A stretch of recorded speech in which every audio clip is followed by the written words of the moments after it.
our next topic is brainers ecological system theory. इस theory का जो दूसरा नाम है वो है बायो इकोलॉजिकल मॉडल थ्योरी. इस थ्योरी में क्या कहते हैं, इसमें इन्वायरमेंट का बहुत ज़्यादा इफेक्ट है बच्चे के डेवलपमेंट पे. तो इस थ्योरी में मेनली फोकस किया जाता है कि अगर मान लो एक बच्चा जो न्यूक्लियर फैमिली में रह रहा है, मतलब पेरेंट्स के साथ अलग रह रहा है, और एक ही जॉइंट फैमिली में रह रहा है, तो उन दोनों की ग्रोथ में बहुत ज़्यादा डिफरेंस होगा.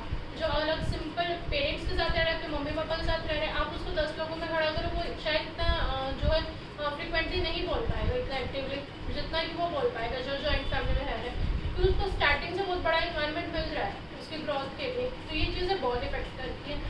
तो इसमें उसने कहा था कि children need people in order to become human, कि अगर चिल्ड्रन को इंसान बनना है तो उसे और लोगों की ज़रूरत है. मतलब वो अकेला ग्रोथ नहीं कर सकता, उसको अपनी ग्रोथ डेवलपमेंट के लिए लोगों की ज़रूरत है. सोशली इमोशनली इंटरेक्ट करने के लिए लोग चाहिए, तभी वो क्या ग्रो कर पाएगा. अब इसने क्या है, ब्रेनर ने अपने मॉडल को 5 लेवल्स में डिवाइड किया था, 5 लेवल्स ऑफ इकोसिस्टम. तो इसके 5 लेवल्स थे micro system, meso system, exo system, macro and chrono system. ये जो 5 सिस्टम है हम इनको इनके एग्जांपल्स की हेल्प से समझेंगे जिससे ज़्यादा क्लियर होंगे. तो सबसे पहले है माइक्रो सिस्टम.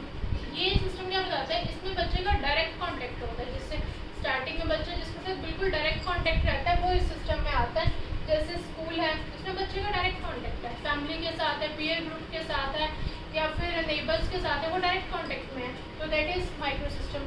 अब उसके बाद मीजो सिस्टम है. जब दो माइक्रो सिस्टम आपस में कॉन्टैक्ट करते हैं तो वो क्या होता है, मीजो सिस्टम का पार्ट हो जाता है. सपोज पीटीएम है या पेरेंट्स टीचर मीटिंग है, तो उसमें क्या होगा, एक तो बच्चे के पेरेंट्स इन्वॉल्व होंगे और एक बच्चे के टीचर इन्वॉल्व होंगे. तो टीचर भी किसमें, स्कूल है, टीचर है, फैमिली है, सब किसमें है, माइक्रो सिस्टम में. तो इसमें क्या है, 2 माइक्रो सिस्टम इन्वॉल्व है, तो ये किस में आएगा, मीजो सिस्टम में आएगा. अब नेक्स्ट है एक्सो सिस्टम. इसमें क्या होता है, बच्चे में इनडायरेक्ट इफेक्ट पड़ता है. बच्चे का डायरेक्ट कोई कॉन्टैक्ट नहीं होता, बट फिर भी उसके ऊपर इफेक्ट पड़ता है. सपोज उसके पेरेंट्स की ट्रांसफ़र हो गई, पेरेंट्स की ट्रांसफ़र हुई, उसका तो कोई लॉजिक नहीं था इसमें, पर उसके पेरेंट्स की ट्रांसफ़र हुई तो साथ में उसका भी सिटी चेंज हुई, स्कूल चेंज हुआ, उसका पेयर ग्रुप चेंज हुआ. सपोज उसने कोई एक्टिविटी ज्वाइन कर रखी थी, कोई क्लब ज्वाइन कर रखा था, उसका सब कुछ छोड़ दिया वहीं पे, तो वहाँ पर क्या हुआ, उस पर इनडायरेक्ट इफेक्ट पड़ा. डायरेक्टली तो वो कॉन्टेक्ट में नहीं था. सपोज इसी तरह से अगर उसके पेरेंट्स को कहीं से डांट पड़ी है तो वो बच्चे का गुस्सा कहाँ आकर निकालते हैं, पेरेंट्स अगर बच्चे पे निकाल सकते हैं. बच्चे का कोई कसूर नहीं था, बच्चे की कोई गलती नहीं थी, पर वो क्या हुआ, इनडायरेक्टली उस पर अफेक्ट किया उस चीज़ ने. नेक्स्ट है मैक्रो सिस्टम. मैक्रो सिस्टम में हम क्या बात करते हैं कि हमारे जो सोशल बिलीफ है, वैल्यूज़ है, वो कैसे चेंज हो रही है टाइम के साथ साथ. तो जैसे यूएस से डेवलप हो चुके हैं, इंडिया डेवलप हो रहा है, तो ये जो भी सोशल बिलीफ है, जो हमारी वैल्यूज़ हैं, ये किस में आएगी, मैक्रो सिस्टम में आएगी. और लास्ट क्रोनो सिस्टम. इसमें क्या होता है, जो पूरी जनरेशन के ओवर जो होती है चेंजेस चलते रहते हैं. जैसे लड़कियों की फ्रीडम है, ये हम कब से देखते आ रहे हैं, स्टार्टिंग से जब से हमें फ्रीडम मिली थी तब साथ में लड़कियों की फ्रीडम के लिए भी हम देख रहे हैं, और अभी भी कई ऐसी जगह हैं जहाँ फ्रीडम नहीं है. तो ये जनरेशन के साथ जो चेंजेस हमें दिख रहे हैं कि वो जो कंटिन्यू चलते ही जा रहे हैं, उसमें चेंजेस आते जा रहे हैं, तो वो किस में आएगा, क्रोनो सिस्टम में.